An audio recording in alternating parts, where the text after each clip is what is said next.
இனி ஒரு இடத்த ரெஜிஸ்ட்ரேஷன் பண்ண போறோம் அப்படின்னா பத்திரத்துல வாங்குறவர் விற்கிறவர் சாட்சி இவங்க யாருமே கையெழுத்து போட தேவையில்ல. ஏன்? பத்திரமே தேவையில்லை. பத்திரமே தேவையில்லையா அப்படின்னா அதுக்கு பதிலாக கவர்மெண்ட் புதுசா சர்டிபிகேட் அப்படின்னு சொல்லி ஒன்று கொண்டு வர போறாங்க. இனி அந்த ஒரு சர்டிபிகேட் இருந்தா போதும், பக்கமா பத்திரம் எழுத தேவையில்லை, அது எழுதுறவங்களுக்கும் பணம் கொடுக்க தேவையில்லை, ஒரு அட்வொகேட் வச்சு அவருக்கும் காசு கொடுக்க தேவையில்லை. பத்திரம் எழுத தேவையில்லை, அட்வொகேட் வைக்க தேவையில்லை, கையெழுத்து போட தேவையில்லைன்னு சொல்றியே, அதுக்கு என்னதான்ப்பா ப்ராசஸ் அப்படின்னு கேட்டீங்கன்னா, இப்போ சொத்து வாங்குறவர் விற்கிறவர் இவங்களுடைய பேரு, Aadhaar number, PAN number, address, mobile number, அது போக சொத்தை பத்தின டீடைல்ஸ் இதை நம்ம ஆன்லைன்ல என்டர் பண்ணா போதும். ஆன்லைன்ல வந்து சப் ரிஜிஸ்டர் வெரிஃபை பண்ணிட்டு டோக்கன் கொடுத்துருவாங்களா. டோக்கன் கொடுத்த டேட்டுக்கு போயிட்டு வாங்குறவர் விற்கிறவர் இவங்க 2 பேர்த்தோட போட்டோ, பயோமெட்ரிக் இதை மட்டும் அப்டேட் பண்ணா போதுமா, அந்த சொத்துக்கு தனியா ஒரு சர்டிபிகேட்டே கொடுத்துருவாங்களாம். இனி அந்த சர்டிபிகேட் தான் கிரையாகணும். இதை வந்து சொத்து வாங்குறாரு இல்லையா அவர் கையில ஒப்படைச்சிருவாங்க. அந்த சர்டிபிகேட்ல என்னென்ன விஷயங்கள்லாம் இருக்கும்னா, சொத்து வாங்குறவர் விற்கிறவர், சொத்தை பத்தின டீடைல்ஸ் இது எல்லாமே அதுல இருக்கும் அப்படின்னு சொல்லி சொல்றாங்க. இனி இந்த சர்டிபிகேட் தான் எல்லாமே அப்படின்னு சொல்றாங்க. இந்த திட்டம் தமிழ்நாட்டில் 10 சப் ரிஜிஸ்டர் ஆபீஸ்ல வந்து நடைமுறைக்கு வந்துருச்சு. எப்போ என்ன தமிழ்நாடு முழுக்க நடைமுறைக்கும் வரலாம். தமிழ்நாடு கவர்மெண்ட் இந்த திட்டத்தை கொண்டு வந்ததுக்கான முக்கியமான காரணம் என்ன அப்படின்னா, எல்லாமே டிஜிட்டல் மயமாக்கணும் அப்படின்னு சொல்லி தான். இப்போ அதுக்கு முன்னாடி ஒவ்வொரு ப்ராசஸாக டிஜிட்டலைஸ் பண்ணி கொண்டு வந்தாங்க.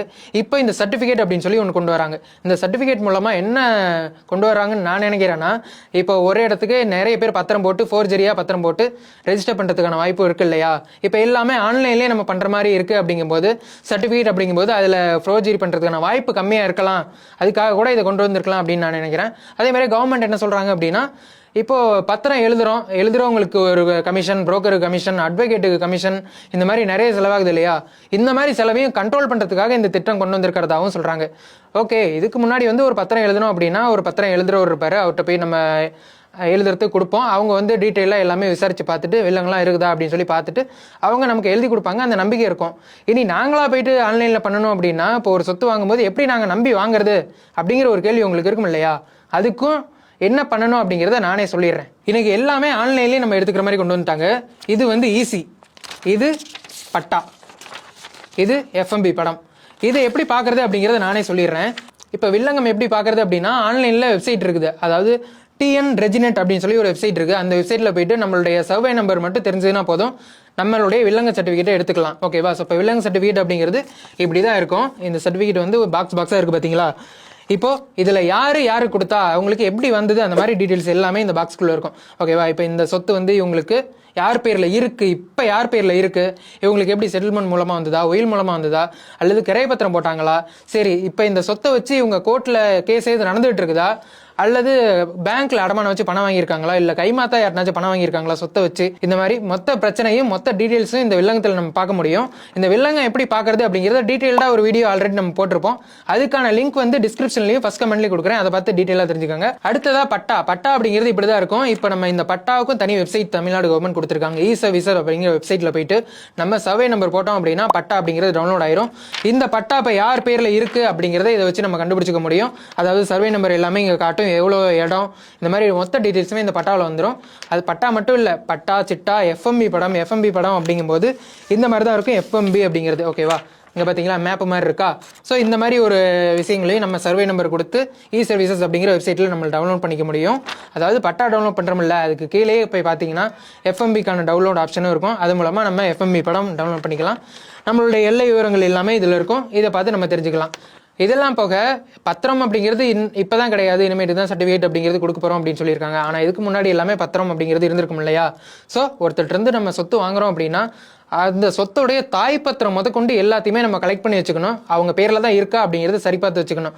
அது மட்டும் இல்லாமல் இப்போ அக்கா, தங்கச்சி, அண்ணன், தம்பி இந்த மாதிரி அவங்களுக்கு ரிலேட்டிவ்ஸ் இருந்தாங்க அப்படின்னா அவங்களுக்கு சொத்துல பங்கு கரெக்டாக போயிருக்கா, ஒருவேளை பங்கு வேணான்னு சொல்லிட்டாங்கன்னா அவங்கள்ட்ட இருந்து விடுதலை பத்திரம்லாம் எழுதி வாங்கி கையெழுத்து வாங்கியிருக்காங்களா அப்படிங்கிற எல்லாத்தையுமே வெரிஃபை பண்ணி பார்த்துக்கணும். அப்பதான் நாளைக்கு ஏதோ ஒரு பிரச்சனை கோர்ட் கேஸ்ன்னு போறோம்னா அதெல்லாம் ஒரு ஆதாரமா நம்மளால காட்ட முடியும்.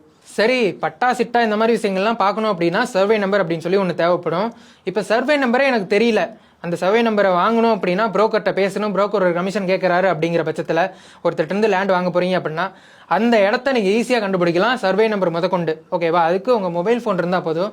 மொபைல் ஃபோனில் நம்மளுடைய கூகுள் மேப் இருக்கு இல்லையா, அந்த மேப்பில் நம்ம இப்போ இருக்க லொக்கேஷனை நம்ம கரெக்டாக ஐடென்டிஃபை பண்ணி வச்சுக்கிட்டு அதுக்கப்புறமா தமிழ்நாடு கவர்மெண்ட்டோடைய வில்லேஜ் டேஷ்போர்டு அப்படிங்கிற விஷயத்தை டைப் பண்ணோம் அப்படின்னா TNGIS அப்படிங்கிற வெப்சைட் ஓப்பன் ஆகும். அந்த வெப்சைட்குள்ளே தமிழ்நாட்டோடைய மேப் இருக்கும். இப்போ அந்த மேப்பை நம்ம ஜூம் பண்ண நம்மளுடைய லொக்கேஷனை நம்ம ஐடென்டிஃபை பண்ணி கரெக்டாக இந்த கூகுள் மேப்பில் கண்டுபிடிச்சி வச்சுருந்தோம் இல்லையா, எந்த இடம் அப்படிங்கிறத இதில் நம்ம ஜூம் பண்ணோம் அப்படின்னா சர்வே நம்பர் முதற்கொண்டு எல்லாமே ஒரு எல்லோ கலர் லைன் எல்லாமே வரும். ஓகேவா? இப்போ இந்த எல்லோ கலர் லைன் அப்படிங்கிறது தான் சர்வே நம்பர். அதுக்குள்ளே இன்னும் ஜூம் பண்ணீங்க அப்படின்னா நம்மளுடைய கரெக்டான லொக்கேஷனுக்குள்ளே, அதாவது ரெட் மார்க் இந்த மாதிரி இருக்கும். அந்த சர்வே நம்பருக்குள்ள எல்லோ கலர் சர்வே நம்பருக்குள்ள ரெட் கலர்ல மார்க் இருக்கும். அது எல்லாமே உட்பிரிவு சர்வே நம்பர், அதோடைய உட்பிரிவு. அது முதற்கொண்டு நம்மளால கண்டுபிடிக்க முடியும். இப்போ இந்த GIS வெப்சைட் மூலமா நம்மளால சர்வே நம்பர் கண்டுபிடிக்க முடியும். இந்த சர்வே நம்பரை வச்சு ஆன்லைன்ல ஈஸியாக எடுக்க முடியும், பட்டா எடுக்க முடியும், FMB படம், அடங்கல், இந்த மாதிரி எந்த விஷயத்தையும் எடுக்க முடியும். ஸோ இந்த வெப்சைட்டை யூஸ் பண்ணிக்கோங்க. இதை பற்றி தான் இன்றைக்கி உங்களோட சொல்லணும் அப்படின்னு சொல்லி வந்தேன். அவ்வளோதான். இதே மாதிரியே சொத்து சம்மந்தமான வேறு ஏதாச்சும் பிரச்சனை இருக்குது அல்லது டவுட்ஸ் இருக்குது அப்படின்னா கமெண்ட்டில் சொல்லுங்கள். நெக்ஸ்ட் வீடியோவில் நம்ம பார்ப்போம். தேங்க்யூ. ஒட்டு வேணா உறவு வேணா பேசாம சொத்த பிரியா. சொத்தா? என்ன சொத்து? என்ன சொத்தா?